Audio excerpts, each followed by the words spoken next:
안녕하십니까. 저는 한림대학교 성심병원 구강암관면외과의 양병원입니다. 오늘 그 치신보 TV에서 온라인 라이브 세미나 치과의사면 알아야 할 디지털 비스포크 양악수술 개념이라는 주제로 1시간 동안 좀 말씀을 드리겠습니다. 양악수술은 말씀을 많이 들어보셨겠지만 압교정 수술이죠. 압교정 수술은 일반적인 치과 의사가 많이 하는 건 아니지만 대부분 이제 구강외과 의사들이 하고 그다음에 성형외과 의사들이 하고 하지만 아시듯이 이제 일반 치아 교정 그다음에 아관면 교정 등은 일반 치과 의사분들도 많이 하시죠. 오늘 이 발표를 좀 들으시고 아마 수술도 내가 가능할 수 있겠다 이런 마음까지 가지실 수 있으면 참 좋겠습니다.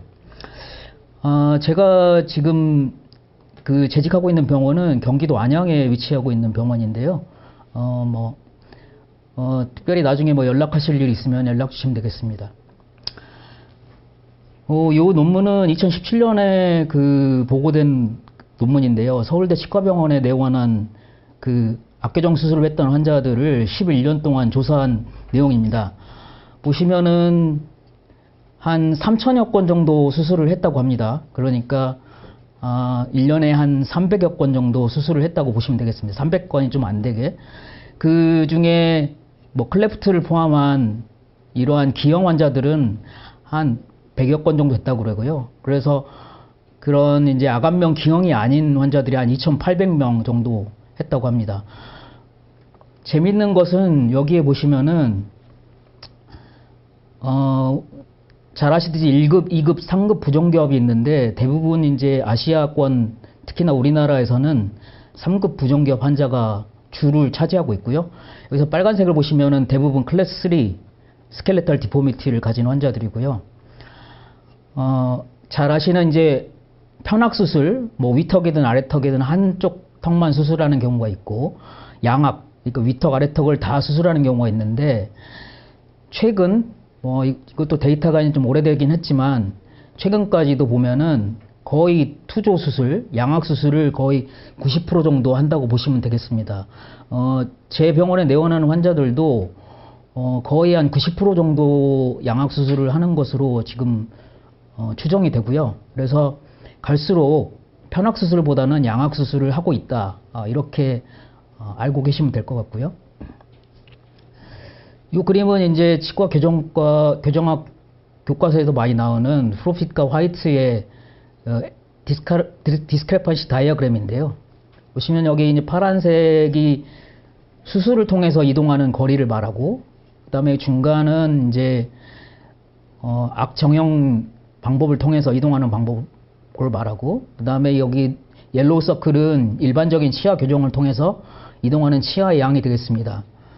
근데 이제 최근 들어서 잘 아시는 이제 스켈레탈 앵커리지를 많이 쓰면서 지금 이 아까 앞서 보여드렸던 이 옐로우 서클에서 조금 바운더리가 늘어나면서 스켈레탈 앵커리지를 통해서 치아 이동이 좀 많이 될 수 있는 걸 알 수 있으실 텐데요.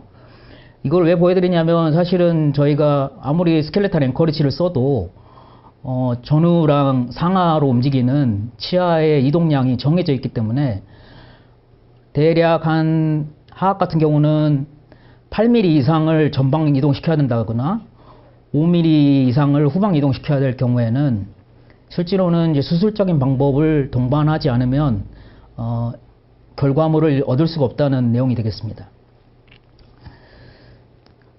잘 보이실지 모르겠는데 대략 이 압교정 수술의 플로우를 보면은 수술 전에 교정을 하게 됩니다. 보통 1년에서 1년 반 정도 수술 교정을 하게 되고요. 수술 전 교정.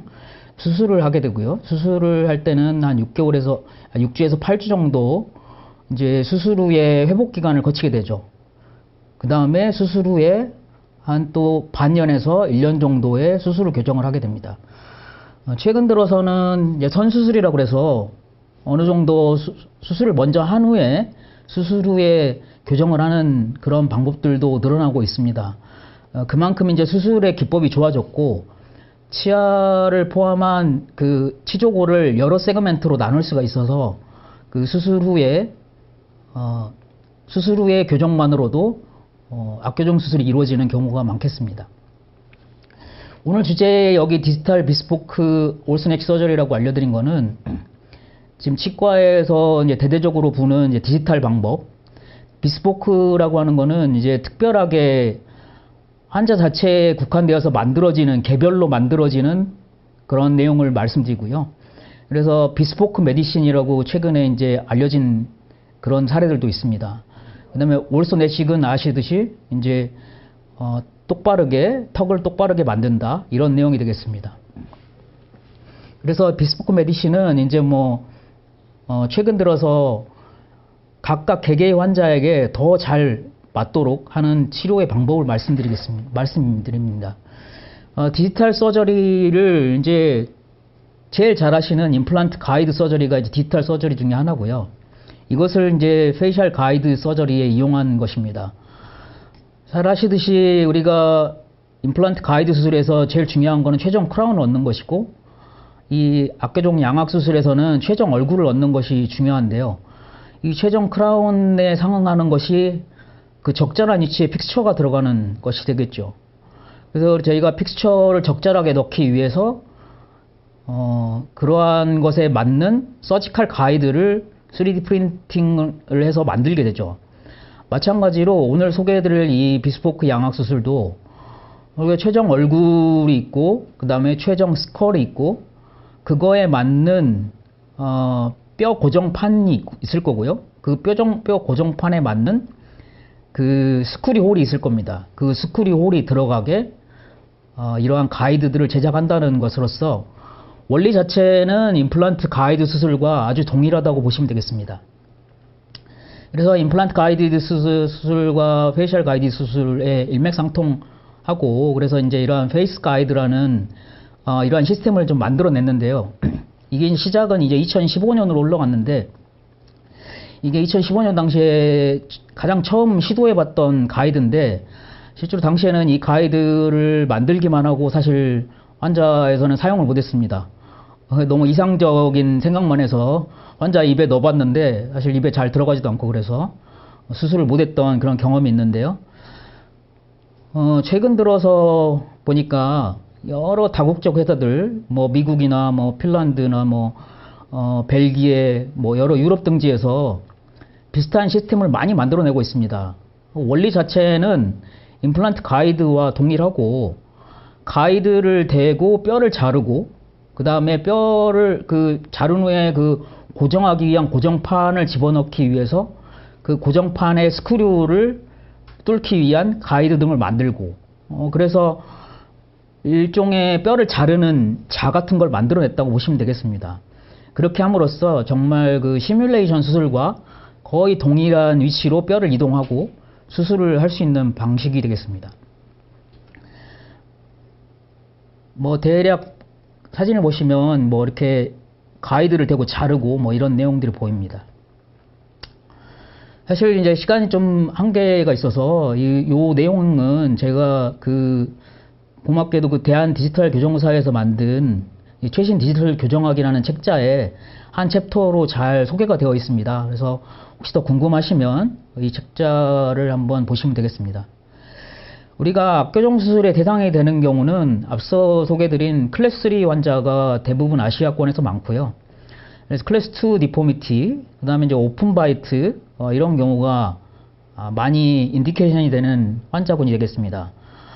그리고 제일 중요한 것들은 이제 비대칭이 심한 환자들이죠. 이렇게 얼굴이 한쪽으로 많이 틀어져 있는, 보통 중심선에서 한 4도 이상 틀어져 있으면 우리가 눈에 쉽게 드러난다고 하는데요. 이런 환자들은 사실 일반적인 교정 치료로는 좋은 치료 결과를 얻기가 어렵다고 보시면 되겠습니다. 간단히 보시면은 르포트 1이라는 거는 이제 교과서에서 보셨겠지만, 상악골을 대략 코 하방 부위에서 절단을 해가지고 이 턱뼈를, 상악골을 전후 좌우, 그 다음에 3차원적으로 이동시켜서 정상 교합을 만들어주는 것이죠. 이것도 이제 상악만 수술한 편악수술이라고 할 수 있는데, 실제로는 국내에서는 이렇게 상악만 수술하는 경우는 흔치는 않지만, 서구권에서는 이렇게 상악만 수술을 해서 정상기업을 만드는 방법들도 많이 있는 것으로 알고 있고요. 또 대표적으로 하악골에 많이 쓰는 방법 중에 이제 시상 분할 절골술이 있는데요. 시상 분할 절골술은 결국에는 관절 부위와 치아 세그멘트를 분리를 하는 것이죠. 그런데 이제 분리를 할 때 우리가 하치주 신경이 잘 닫히지 않도록 하치주 신경 바깥쪽으로 절단을 하게 되는데요. 뭐 여기에 뭐 라인이 3개가 있지만 이것은 뭐 술자의 선호도에 따라서 보통 하게 되는데, 일반적으로 지금 여기 보시면 이렇게 앞쪽으로 연장돼서 하는 방법을 많이 사용합니다. 왜냐하면 골 접촉 면적이 좋아지기 때문에. 그래서 이제 이러한 핀들을 대게 돼 있죠. 그 다음에 이제 마지막으로 뭐 이렇게 턱끝만 수술하는 경우가 있는데요. 뭐 이러한 방법들 외에도 여러 가지 다양한 방법들이, 사실 절골 방법은 다양한 방법들이 있습니다. 결국에 이렇게 하는 이유는 이제 결국에 치아를 포함한 안면의 조화를 위해서 정상 골격을 만들기 위한 내용인데요. 그 미국의 유명한 궁합의과 의사인 아넷의 그 책자에 보면은 이런 악교정 수술의 성공을 위한 7가지 조건 중에 이렇게 나열하고 있습니다. 근데 여기서 이제 좀 제가 포커스를 둔 거는, 우리가 결국 치과 의사로서 정확한 기능 교합을 가질 수 있도록 정적인 기능 교합을 갖는 것과 건강한 치주 상태를 갖는 것이 이 악교정 수술의 목표 중에 하나라고 생각이 됩니다. 그래서 한 케이스를 소개해드리면, 이 환자는 2015년에 내원한 한 40대 후반의 환자인데요. 보시면은 이렇게 치주 상태가 많이 안 좋죠. 잔존 치근도 남아있고, 전치부 같은 경우는 이제 플로팅이 된 상태로 치주가 안 좋은 상태입니다. 이 환자의 주소는 이제 구치부에 임플란트를 원해서 오신 건데, 구치부가 반대 교합일 뿐더러 하악의 전돌이 심한 상태가 되겠습니다. 이 상태로 임플란트를 물론 넣고 크라운을 만들 수 있겠지만, 실제로 이 상태에서 임플란트를 만들었을 때 이 임플란트가 얼마나 오래 쓸지는 사실 알 수가 없어서, 환자에게는 이제 아래턱만을 먼저 수술을 해서 정상기업을 만들도록 카운셀링을 하고 진행을 하게 됐습니다. 이게 이제 초진 상태인데요. 전형적인 반대 교합으로 하악골이 상악골을 네거티브 오브젯을 가지는 이런 환자가 되겠습니다. 프로파일 뷰고요. 다행히 비대칭은 없어서 크게 이제 위턱은 건들지 않도록 하고 아래턱만 수술하는 걸로 했습니다. 잘 아시듯이 이제 우리가 정상 교합자가 아닌 경우에는 여러 가지 교합력 자체가 비정상이라고 알려져 있습니다. 그래서 클래스 3 환자의 같은 경우에는 상당히 바이트 포스가 정상 교합자보다 상당히 세다, 이런 이제 보고들도 있고요. 그래서 이제 시뮬레이션 수술을 하게 됩니다. 시뮬레이션 소프트웨어는 요즘 다양하게 많이 나와 있어서 보시면 이 분홍색이 수술 전 상태고요. 이 녹색이 그 하악골을 뒤로 집어넣은 상태의 사진이 되겠습니다. 그래서 우리가 이제 최종 교합 상태에서 최종 교합을 위한 스플린트도 디자인을 하고, 그 다음에 뼈를 고정하기 위한 고정판도 디자인을 합니다. 이렇게 해서 실물로 뽑아낸 상태가 되겠습니다. 그리고 이제 뼈를 절단하기 위한 가이드도 만들게 되는데요. 우측에서 보면은 이만큼, 지금 여기 이렇게 표시된 만큼이 뼈를 자르는 양이 되겠고요. 좌측도 이만큼이 되겠습니다. 지금 좌우측이 비슷한 걸로 봐서는 이 환자가 비대칭이 심하지 않기 때문에 하악골이 비슷한 양으로 뒤로 들어간다고 보시면 되겠습니다. 그래서 이제 실물로 역시 이제 이걸 뽑아내고 이러한 것들을 가지고 이제 수술을 하게 됩니다. 당시에는 이게 이제 환자 맞춤형 재료들이 식약처 허가가 안 된 상태였기 때문에 사용만 해보고 이 스톡 플레이트, 레디메이드 플레이트로 고정을 한 상태가 되겠습니다. 그래서 하악골을 셋백을 하고 골 고정판으로 고정한 상태가 되겠습니다. 이 환자의 주소 자체는 이제 임플란트를 하기 위한 것이어서 임플란트도 같이 동시에 식립하기로 했습니다. 그래서 보시면은 알베올라본에 맞춰가지고 여기가 하치주 신경이고 임플란트를 적절하게 시뮬레이션 식립을 합니다. 반대쪽도 식립을 하고요. 그래서 2대 구치까지 회복은 하진 않고 46번과 35, 36번을 회복하는 것으로 진행을 했습니다. 그래서 이런 가이드를 가지고 뭐 가이드 수술은 일반적으로 요즘 그 많은 치과에서 많이 하고 있고 특별하게 설명드릴 건 없지만 어쨌든 간에 정확한 위치로 계획된 위치로 그 픽처를 삽입할 수 있었습니다. 수술 후 한 달 정도 됐을 때의 사진이고요. 아직 붓기가 좀 가라앉지 않은 상태죠. 이 환자는 상악 전치부, 하악 전치부가 다 호플리스 했기 때문에 상악 중절치와 하악 사중절치도 이제 악교정 수술 한 2개월째쯤에 다시 여기도 가이드 수술을 진행했습니다. 그래서 11번, 21번과 32, 42의 가이드 수술을 통해서 뭐 가이드 수술은 뭐 잘 아시듯이 뎁스가 정해져 있고 그만큼 본 프레퍼레이션을 하고 픽처를 삽입하게 되어 있습니다. 자, 이렇게 해서 탑을 맞추면은 뎁스만큼 들어가죠. 우리가 시뮬레이션 상에서 우리가 뼈가 디슨스가 관찰이 되기 때문에 플랩리스로 임플란트를 심더라도 시뮬레이션 상에서 우리가 디슨스가 관찰되기 때문에 보통 여기다 플랩을 다시 열고 고리식을 해주게 되겠습니다. 그래서 고리식을 하고 뭐 차폐막을 대고 일본은 통법대로 하게 되겠고요.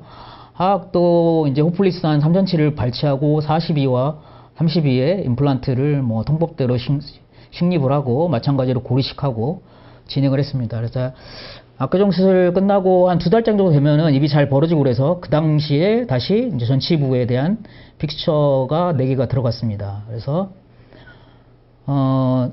지금 여기까지 수술 후, 악교정 수술 후 2달째에 이제 총 한 8개 정도의 임플란트가 들어갔고요. 3개월째쯤에 이제 하악 구치부는 보철이 끝났고, 그 악교정 수술을 한 8개월째쯤에 최종 보철까지 다 완료가 된 상태입니다.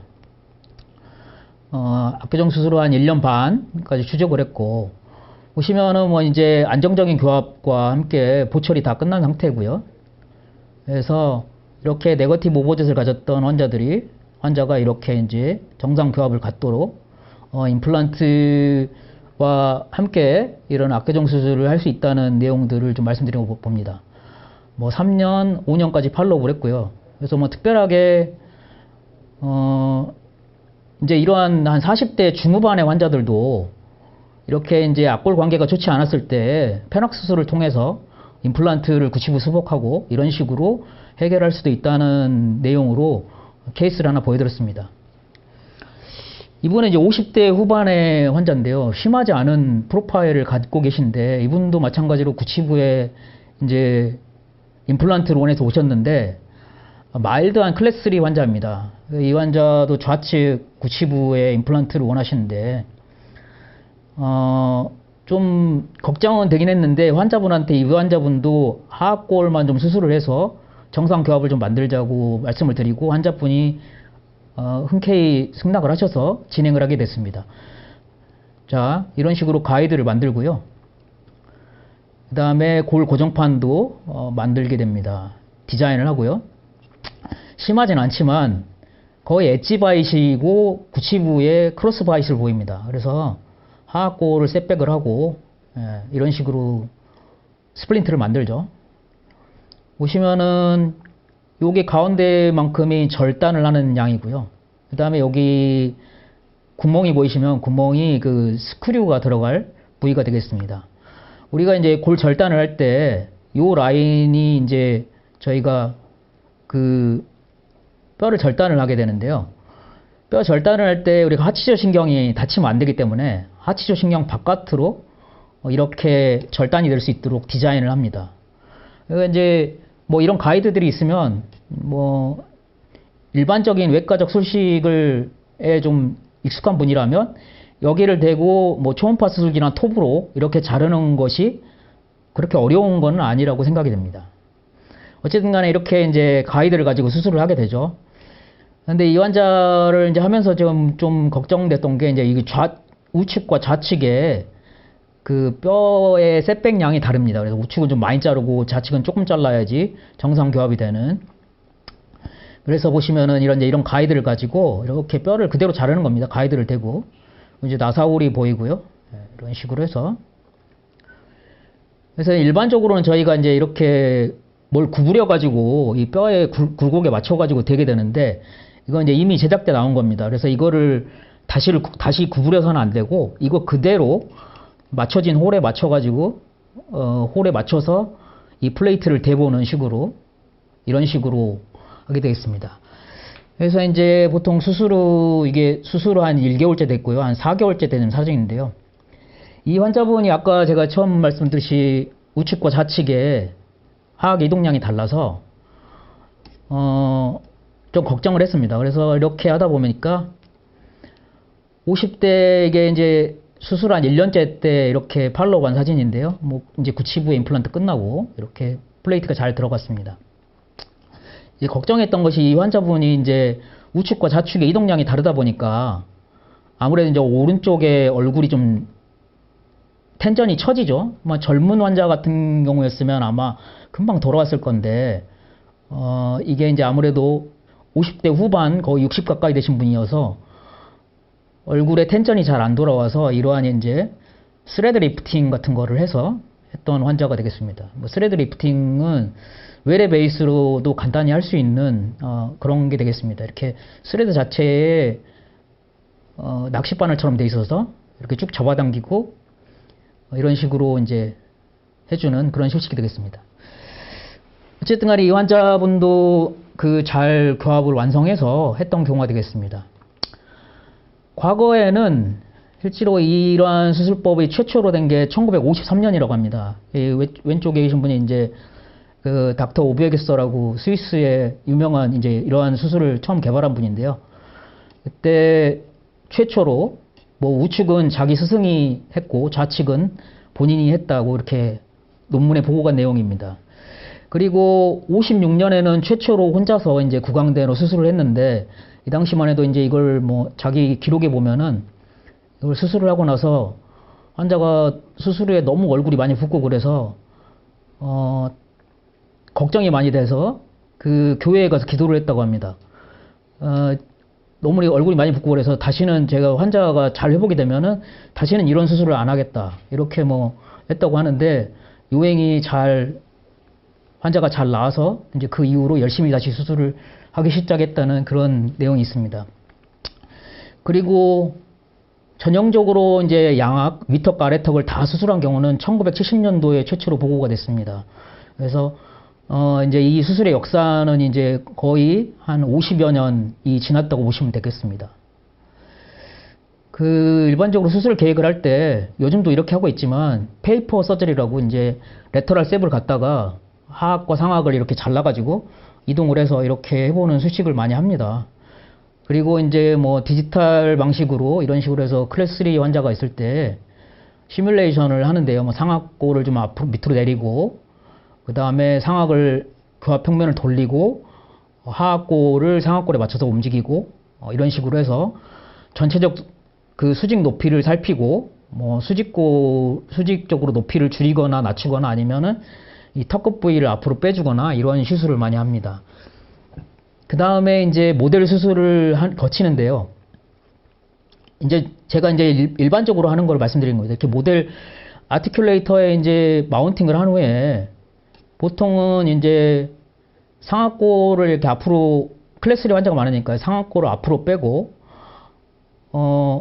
중간 스플린트를 하나 만듭니다. 그 다음에 하악골을 상악에 맞춰서 집어넣고 최종 스플린트를 만들고, 이거는 이제 결국에 수술을 시뮬레이션 하는 것인데요. 우리가 양악 수술을 할 때도 클래스 3 환자 같은 경우에는 상악을 앞으로 뺀 상태에서 이러한 빨간색 스플린트로 먼저 상악골을 고정을 한 후에 하악골을 집어넣고 최종 스플린트를 이용해서 하악골을 고정하는 식으로 이제 수술을 해왔습니다. 그런데 이제 최근에 앞서 지금 보여드린 이러한 이제 캐드캠 방식의 스플린트라든가 맞춤형 이러한 이제 비스포크 미니 플레이트를 이용해 가지고 수술을 하고 있습니다. 그래서 캐드캠을 이용한 스플린트는 이미 뭐 2000년도 초에 2010년대쯤에 보고가 많이 된 것인데요. 잘 아시는 이제 스플린트를 우리가 이제 뭐 레진이나 이런 걸 이용해서 만드는 것이 아니고 캐드캠을 이용해서 만든다고 하는 것입니다. 그래서 시뮬레이션을 해가지고 스플린트까지 만들어주는 그런 상태가 되고요.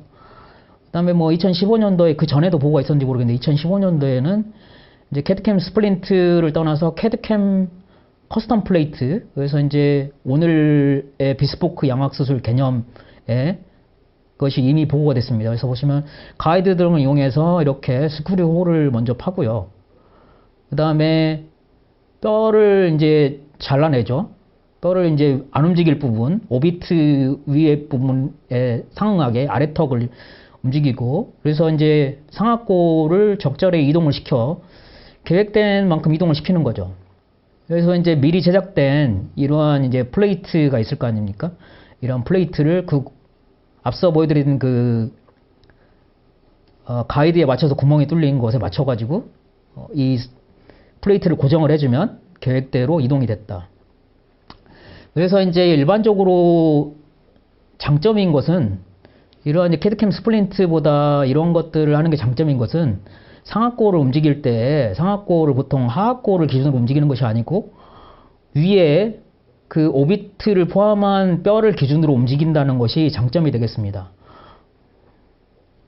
그래서 최근에는 보니까 이제 캐드캠 스플린트하고 그 다음에 이러한 이제 환자 맞춤형 가이드를 이용해서 임플란트를 이용해서 한 것을 비교해 보니까 이러한 이제 앞서 보여드린 이러한 이제 환자 맞춤형 플레이트를 이용해서 하는 것이 캐드캠 스플린트를 이용한 것보다 훨씬 정확하더라, 이런 보고가 작년에 있었습니다. 뭐 임플란트 가이드랑 워낙 원리 자체가 같기 때문에 비슷한 내용을 소개했는데, 환자 우리가 임플란트 가이드를 만들 때 환자 데이터를 얻죠. 스플린트 그러니까 임프레션을 떠가지고 이제 요즘에는 인트라올 스캔도 하고 레이저 스캐닝을 하죠. 레이저 스캔을 하고 이러한 것들을 이제 CT 데이터와 중첩을 해가지고 인트라올 스캔하는 내용도 나오죠. 인트라올 스캔을 하고 CT 데이터와 중첩을 해가지고 이러한 것들을 가지고 플래닝을 해서 임플란트를 가상으로 식립을 하고 그 다음에 그 가상으로 식립된 임플란트에 맞춰가지고 그 가이드를 제작을 해서 그 가이드를 이제 병원에 딜리버리를 하게 되죠. 이러한 과정이 똑같이 양악수술에도 그대로 적용된다고 보시면 되겠습니다. 그래서 보시면은 결국에는 이제 우리가 가이드를 이용해서 픽처를 삽입하고 크라운을 만들듯이 여기도 가이드를 이용해서 뼈를 절단을 하고 그 다음에 그거에 상응하게 플레이트를 삽입하면 원하는 결과물을 동일하게 얻는다, 이런 내용이 되겠습니다. 그래서 앞서 그 애니메이션에서 보여드렸던 그러한 과정을 그냥 양악수술에서 똑같이 적용한다고 보시면 되겠습니다. 환자의 CT를 찍고 모델을 얻고 이런 것들을 가지고 뭐 이제 CT를 대략 처리를 해서 그 다음에 뭐 그 CT 가상수술을 하고요. 가상수술을 외과 의사가 컨펌을 하면은 엔지니어가 이제 그 가상수술에 맞춰가지고 가이드를 만들고 그 다음에 가이드를 이용해서 넣을 플레이트를 만들고 이런 거 실물로 제작하고 병원으로 보내지는 프로세스 자체는 우리가 임플란트 가이드를 만드는 것과 똑같이 진행된다고 보시면 되겠습니다. 그래서 임플란트 가이드를 만들기 위해서 이러한 양악수술 가이드를 만들기 위해서 CT를 찍어서 CT 이미지를 얻고 그 다음에 덴티션을 스캔을 해서 덴티션 데이터를 가지고 이 CT 데이터와 덴티션 데이터를 합쳐가지고 이런 하이브리드 이미지를 얻죠. 그래서 하이브리드 이미지를 얻는 과정들은 임플란트 가이드를 만들 때에 이런 CT 데이터와 덴티션 데이터를 머징하는 과정을 거칩니다. 뭐 여러 가지 용어로 쓰는데요. 매칭이나 뭐 머징 퓨전이라는 용어들을 씁니다. 그래서 임플란트 가이드를 만들 때랑 동일하게 그 CT 스캔한 것과 덴티션 스캔한 것을 머지를 하는 과정을 거치게 됩니다. 그래서 뭐 이렇게 보시면은 그 덴티션 스캔한 이미지와 CT 이미지를 머지하는 과정을 거치게 돼요. 그 다음에 중요한 것은 이제 리오리엔테이션을 하는데요.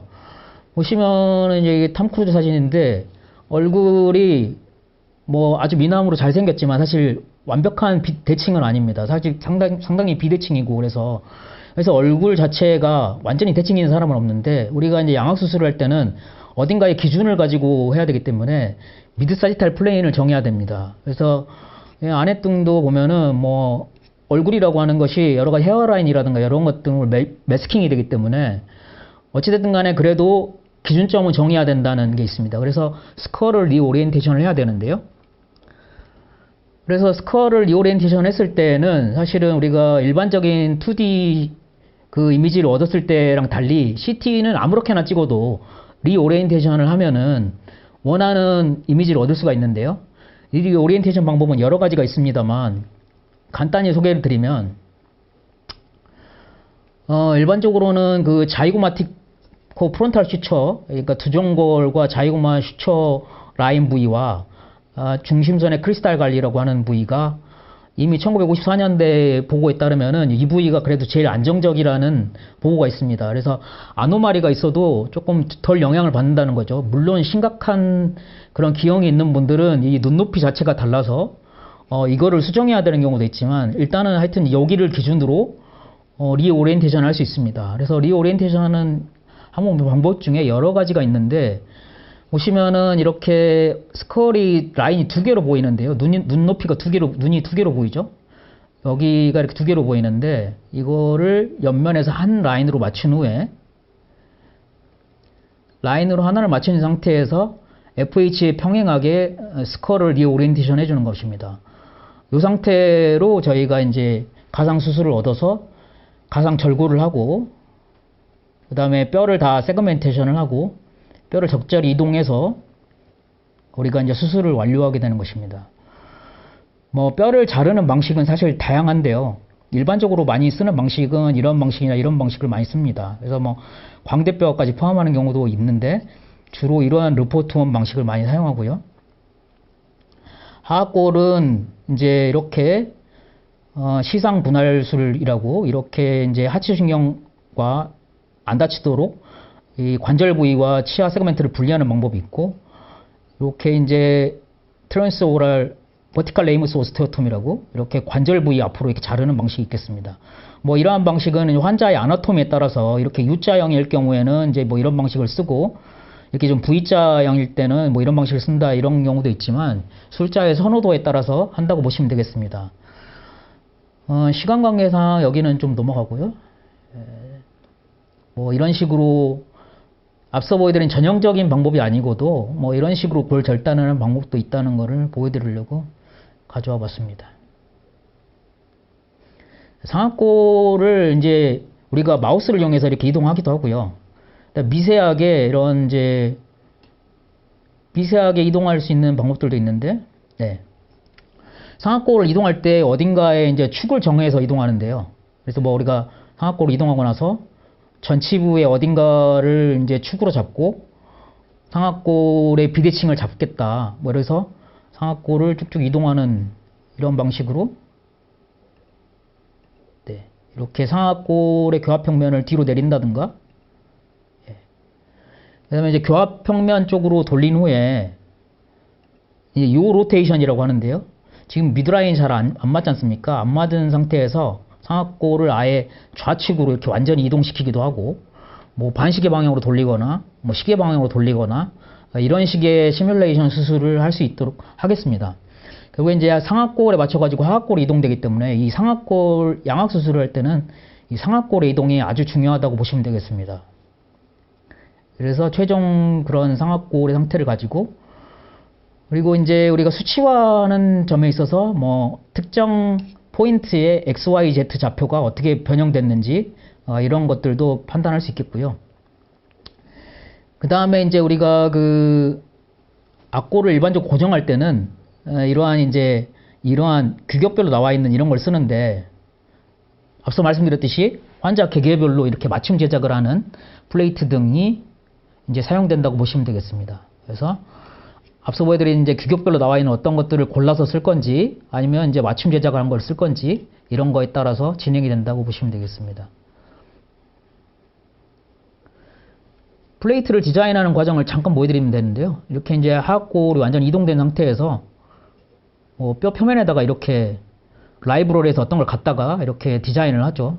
이렇게 대고 보시면 이게 L자 이렇게 써 있는데 레프트에 쓴다고 그래서 L자를 이렇게 마킹을 할 수도 있습니다. 그래서 플레이트를 디자인하고 그 다음에 그 플레이트에 상응하는 그런 이제 구멍들을 다 인기를 해서 예, 보시면은 예, 구멍들을 다 포함한 것을 인기를 해서 이거에 맞는 가이드를 이렇게 디자인한다고 보시면 되겠습니다. 그래서 뭐 이제 이걸 실무로 하는 거는 3D 프린터를 쓰거나 아니면 밀링 머신을 쓰거나 뭐 이런 식으로 해서 각각 뭐 3D, 요즘엔 3D 프린팅을 이용해서 이런 메탈을 제작할 수도 있고요. 밀링 머신을 이용해서 제작할 수도 있겠습니다. 그래서 이제 이러한 뭐 임플란트 가이드 수술과 동일하다고 보시면 되겠는데요. 가이드를 삽입을 하고 그 구멍이 뚫린 대로 그 스크류 홀을 파고요. 그 다음에 보시면 여기 이렇게 슬릿이 보이죠? 가운데 슬릿에 해당하는 부분을 이러한 이제 톱으로 잘라주는 거죠. 뼈를 톱으로 잘라주고, 네.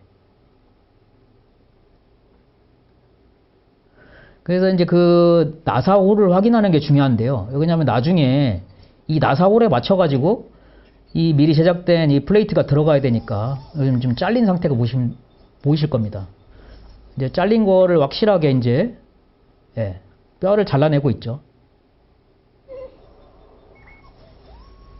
네. 왼쪽도. 네, 이 상태에서는 이제 그 다음에 시술 과정은 일반적인 이제 양악수술 과정과 동일하고요. 상악골을 분리한 상태로 그 다음에 이제 이동을 하죠. 그래서 이제 이런 식으로 해서 완성을 하게 되겠습니다. 원하는 바이트를 얻게 되는데요. 좌측 사진은 제가 유튜브에서 가져온 건데요. 비교를 잠깐 보여드리려고.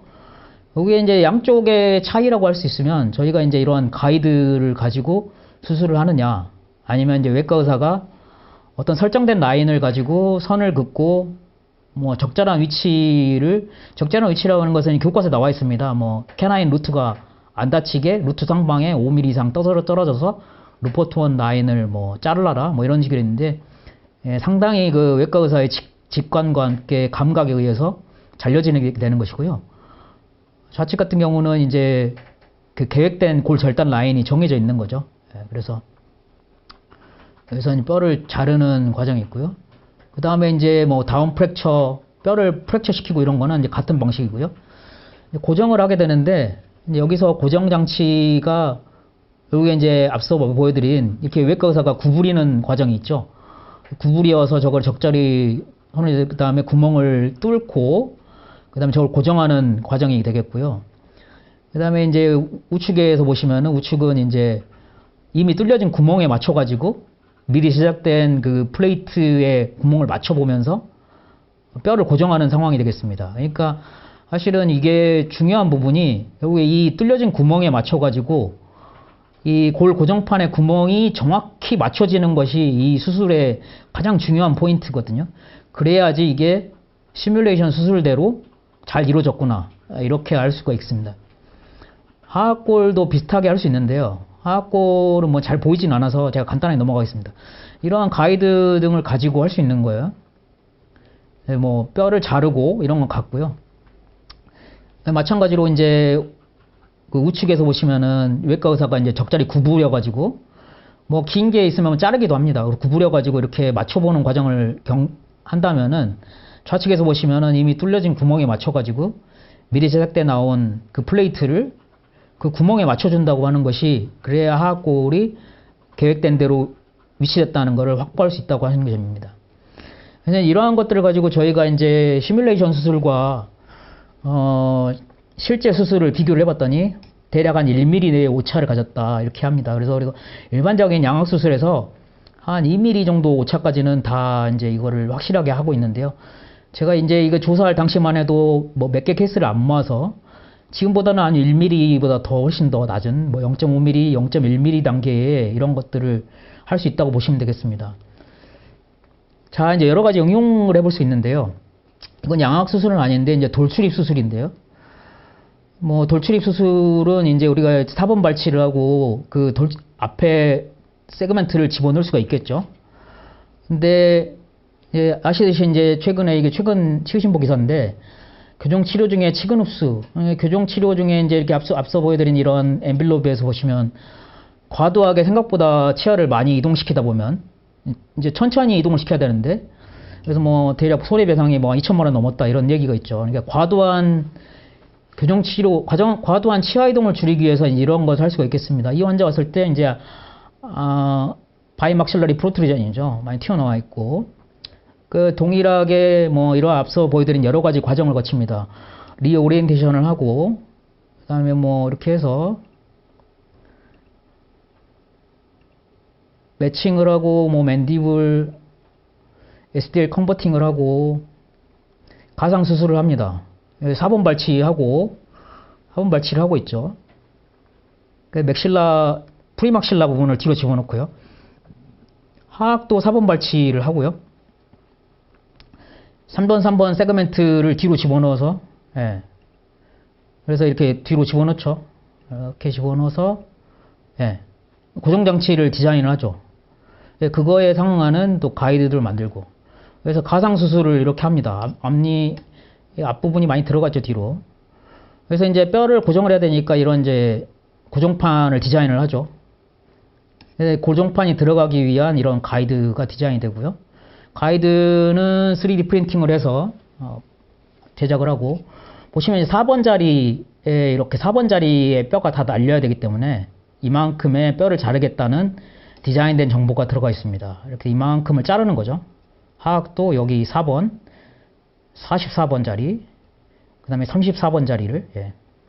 그래서 이제 실물로 제작을 하고,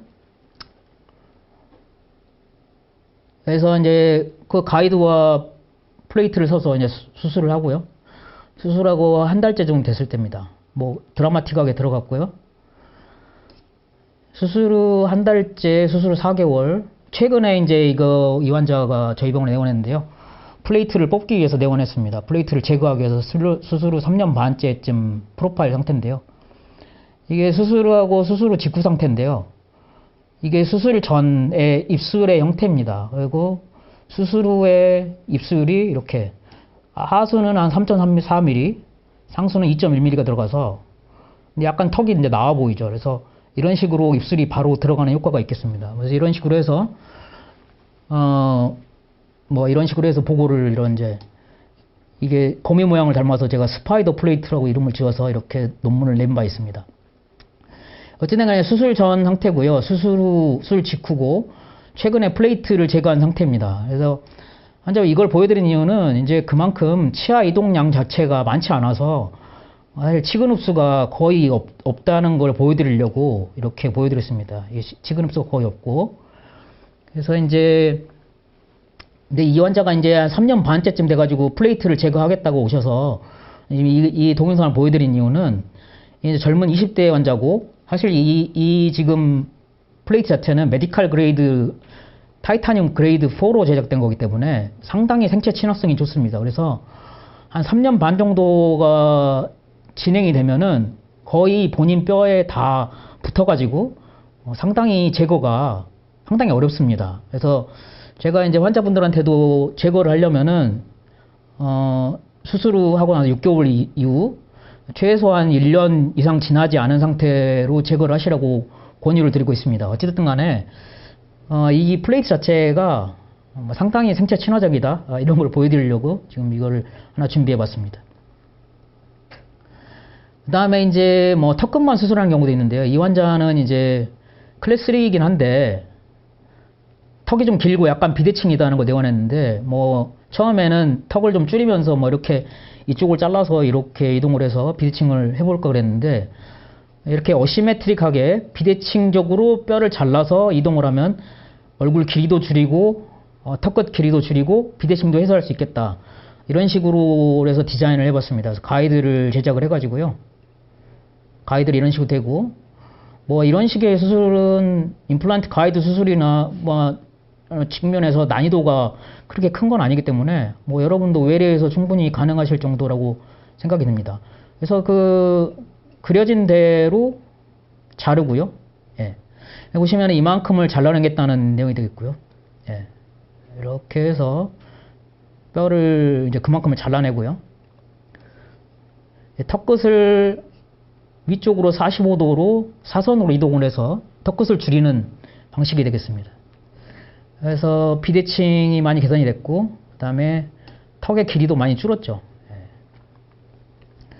그 다음에 이제 뭐 양악 수술은 아니지만 이러한 이제 맥실라를 프로텍션 하기 위한 이러한 임플란트에도 이용이 되겠습니다. 사실 이제 이 환자는 이제 혼합치열기 환자인데 사실은 스켈레탈 앵커리지를 넣은 건 아니고 맨 처음에 치아를 유구치에 이제 앵커를 걸고 상악을 빼려고 했었는데 그 유구치가 아무래도 이제 좀 모빌리티가 생기면서 유구치를 사용하지 못하고 그래서 상악 자체를 끌어내기 위해서 상악에 이제 스켈레탈 앵커리지를 받고 이러한 이제 페이스 마스크를 사용해서 상악골을 앞으로 전진시키도록 하는 계획을 세웠습니다. 그래서 이제 이러한 스켈레탈 앵커리지를 쓰면 장점이 뭐냐면 이 환자가 이제 혼합치열기이기 때문에 아직도 영구치가 치배가 아직 다 나오지 않았고 영구치의 루트가 남아있을 수 있는데 영구치의 루트를 다 피해서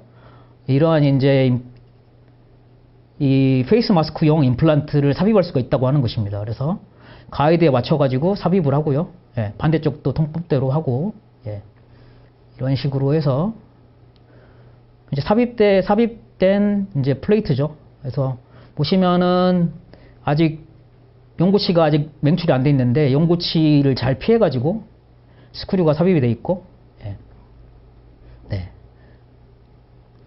그래서 이제 상악골을 적절하게 끌어냈습니다. 보통 술전 3개월, 8개월, 1년째에 거의 네거티브 오버젯이었던 거를 이제 포지티브 오버젯으로 만들었다는 내용이 되겠습니다. 그러니까 이런 것들은 사실 기존의 플레이트를 가지고 이렇게 할 수가 있는데, 사실 이 방법은 외과 의사도 엄청나게 편하고, 그 다음에 제일 중요한 것은 이게 굴곡을 맞추는 것이 아주 평이하고, 그 다음에 연고치배를 안 다칠 수 있다. 이런 게 아주 중요한 것이 되겠습니다. 최근에 적용하고 있는 다른 사례가 있는데요. 이제 제가 이거를 이제 더 나가서 골절 환자에도 좀 적용을 해보겠습니다. 아래턱이 관절 부위가 부러졌는데요. 관절이 부러졌죠. 디자인을 하면서 관절을 세우는 거죠. 시뮬레이션으로. 예. 시뮬레이션을 해서 관절 부위를 세우고, 예, 이런 식으로. 그래서 이게 이제 아주 리지드하기 때문에 관절을 정확히 세워줄 수 있고요. 원하는 위치에 딱 집어넣어서, 예, 이런 식으로. 그 다음에 이 환자는 이제 좌측 관절이 부러졌는데 예전에 이 환자가 CT가 있었습니다. CT를 가지고 복제를 그대로 해서 여기에 데이터가 그대로 있어서 그 데이터를 가지고 그대로 디자인을 해가지고 이런 식으로 해서 마치 이제 관절에 그대로 집어넣고, 예, 이런 식으로 해서 뭐 이렇게 심하게 이제 변이된 것들도 아래턱이요. 이렇게 여기도 이런 식으로 집어넣어서 수술을 이루었습니다. 아래턱 같은 경우도 가이드를 이렇게 한쪽만 만들면 이쪽 부분을 여기다 삽입하면서 반대쪽 리덕션을 하고 여기는 이제 플레이팅을 하면서 뼈를 딱 맞추는 이러한 것들도 이제 맞춤형 이런 비스포크 머티리얼을 이용해서 할 수가 있게 되겠습니다. 그래서 아주 딱 맞게 뼈가 고정이 되는 거죠. 그래서 관절 부위하고, 예, 이런 식으로 진행이 되는데요. 가장 최근에 한 환자를 하나 보여드리겠습니다. 이게 아까 이제 총정리를 해보자면 이렇게 환자의 데이터를 쭉 얻고요. 그래서 데이터를 가지고 뭐 아까 이제 상악골을 막 움직이죠. 뭐 이렇게 막 움직여요. 이렇게 움직인 후에 보통은 교합평면을 뒤로 집어넣죠. 위로 올리죠. 그래서 디자인을 하고 하악골 디자인을 하고 그거에 맞는 가이드를 만들고 보시면은 상악골을 올리고 하악골을 셋백을 하고 그래서 좀 어려운 부분이긴 한데 이제 콘다일 과두 부분을 약간 돌리는 것들도 해야 됩니다. 왜 그러냐면은 이제 뼈가 겹치는 부분이 있는데 관절을 돌릴 수밖에 없거든요.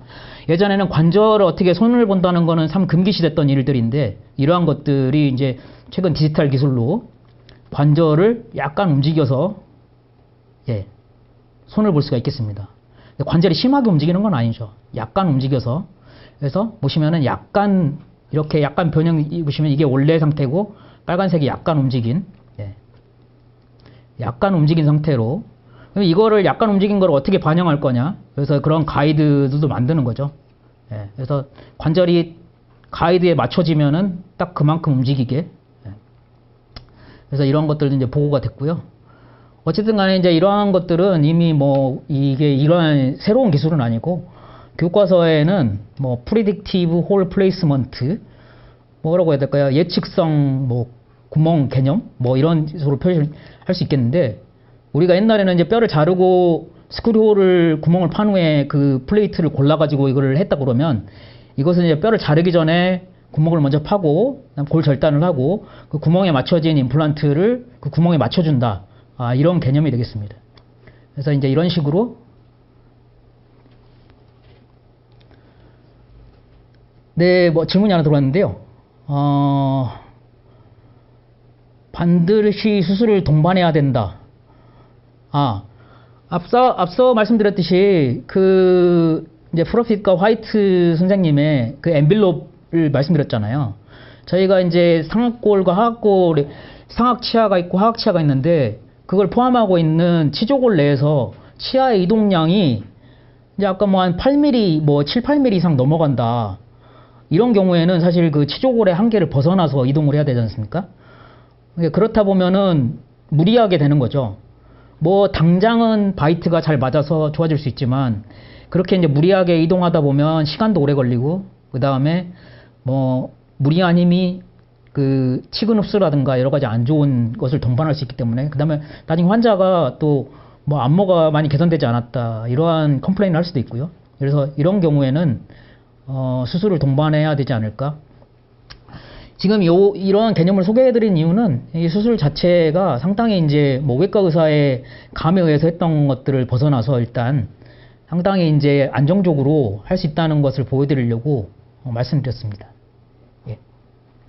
그래서 이제 보시면은 그 플레이트에 디자인된 위치가 거의 동일한 위치에 플레이트가 들어갔죠. 예. 여기 보시면 하악골도요. 그래서 이제 여기 이 케이스를 보여드린 이유는 제가 원래는 여기 아래 친 부위도 디자인을 했었는데 이걸 꼭 써야 된다는 건 아닙니다. 이건 이제 외과 의사가 직관에 따라서 이 환자는 여기도 디자인을 해서 수술을 하려고 마음 먹었지만 수술을 하다 보니 이제 상태 보니까 굳이 턱끝을 줄일 필요가 없어서 이제 여기는 사용을 안 한 거죠. 이제 이러한 이제 사용할 수도 있고 안 할 수도 있는 이러한 상황이 되겠습니다. 그래서 지금 뭐 결과적으로 봤을 때는 나중에 보니까 이 친 부위는 안 했던 것이 좋았지 않았나? 예, 이런 생각이 듭니다. 플레이트 위치도 그대로 들어갔고요. 자, 보시면은 수술 전 CT하고 수술 후에 보면은 이 많이 아래턱이 많이 들어간 걸 보실 수 있습니다. 포고니움 포인트가 지금 3D상에서 한 9.7mm 정도 들어갔고요. 우리가 계획된 것들 PNS가 상방으로 사선으로는 한 5.7mm, 상방으로 한 4.8mm 정도 올라갔도록 수술이 되었습니다. 우리가 중요한 것은 이제 아까 콘다일을 약간 돌린다고 그랬잖아요. 그래서 콘다일이 돌리긴 했지만 심하게 벗어나지지 않았는지를 확 체크를 합니다. 그래서 술전의 콘다일 위치고요. 수술 후의 콘다일 위치입니다. 많이 뭐 좌측이나 우측이 콘다일이 많이 빠지지 않았다는 것을 알 수가 있겠고요. 이제 그래서 이제 여러 가지 시뮬레이션을 뭐 회사에 여러 가지 얘기를 해가지고 이제 골 절단의 범위라든가 위치, 그 다음에 뭐 얼만큼 돌려야 되겠다든가, 그 다음에 아래턱은 어떻게 잘라야 되겠다든가 이러한 것들을 이제 술자가 다 정해볼 수 있습니다. 이거는 사실 그 알트게이트에 포함되어 있어요. 그래서 뭐 자기가 수술을 안 하시더라도 CT 데이터를 불러다가 한번 재미삼아 시뮬레이션 수술을 한번 해볼 수 있습니다. 그래서 지금 콘다일을 어느 부위를 기준으로 돌릴 거냐 뭐 이런 것까지 다 넣어놨습니다. 그래서 아래턱 상악골이 이동됐을 때 상악골을 얼마나 이동시키고, 그 다음에 뭐 전치부의 그 XYZ 좌표가 어떻게 변하고, 이러한 것까지 다 확인해 볼 수 있게. 예.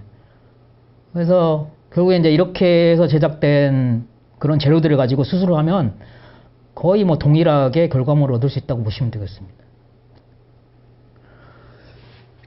자, 뭐 막바지로 흘러가는데요. 일단은 이러한 이제 비스포크 양악수술 개념. 우리가 이제 예전에 뭐 아까 서두에 말씀드렸듯이 뭐 마운팅을 해가지고 막 이렇게 그것도 시뮬레이션이죠. 근데 그거를 뭐 여러 번 할 수가 없습니다. 근데 이제 이거는 컴퓨터에서 하다 보니까 뭐 이렇게도 해봤다 저렇게도 해봤다 이렇게 할 수가 있고요. 정확한 상악골 이동이 가능하다는 것입니다. 하악골 이동은 제가 안 써놓은 이유가 상악골이 정확하게 이동이 되면은 계획된 교합이 있지 않습니까?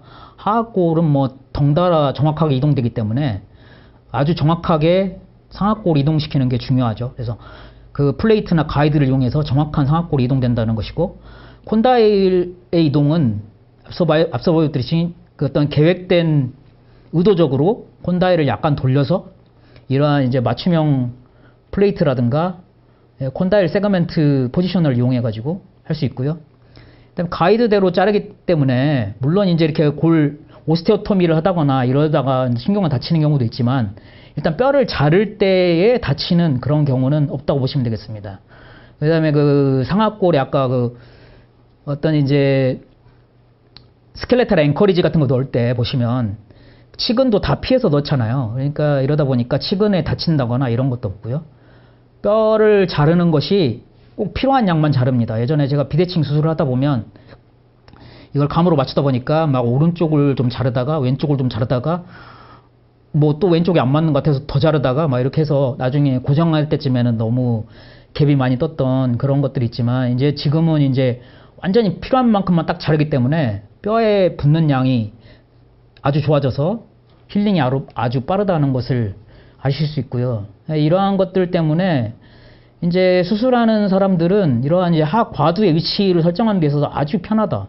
이게 가장 문제였거든요. 이게 재발, 수술 후 릴랩스의 가장 큰 팩터 중에 하나였습니다. 근데 뭐 이건 물론 잘하는 분들은 잘하겠지만 이런 것들이 딱 계획된 어떤 가이드에 의해 가지고 정해지고, 그 다음에 요즘 얘기하는 선수술, 그 다음에 이제 좀 조금 나이 든 환자분 이제 수면 무호흡증 환자라든가 이런 환자 등에 아주 잘 적용이 될 수 있으리라 봅니다. 지금 연구하고 있는 것 중에는 이제 아까 그 골 고정하는 판을 흡수되는 재료로, 이렇게 지금 이건 G 실험한 건데요. 흡수되는 재료로 만들어서 이제 나사못도 흡수하는 그런 식으로 하고 있고요.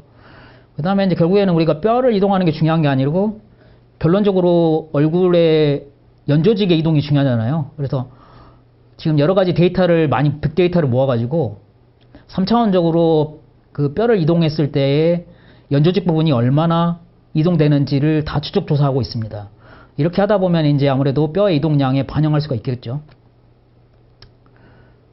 그 다음에 이제 실제로는 지금 CT상에서는 턱의 이동을 실시간으로 볼 수가 없는데 뭐 이미 기술적으로 구현되어 있지만 CT상에서 턱의 이동을 실시간으로 구현할 수 있는 그런 것과 이제 수술 중에 뭐 그런 가이드 등을 이용해서 수술 중에 과두의 위치를 설정할 수 있지만 그 내비게이션을 통해서 한 번 더 확보할 수 있고, 더 나아가서는 이제 실물 가이드를 없애버리고 실제로 이제 이러한 증강현실을 이용해서 실물 가이드가 아닌 가상 가이드를 이용해 가지고 이러한 것들을 할 수 있다고, 실물 가이드를 없애버리고 이제 AR, VR을 이용해서 스크류를 뚫는 그런 과정이 있을 수 있겠습니다. 그 다음에 이제 우리가 CT를 얻을 때에 아무래도 요즘 이제 콘빔 CT도 환자 찍는데 한 17초, 한 20초 가까이 걸리거든요.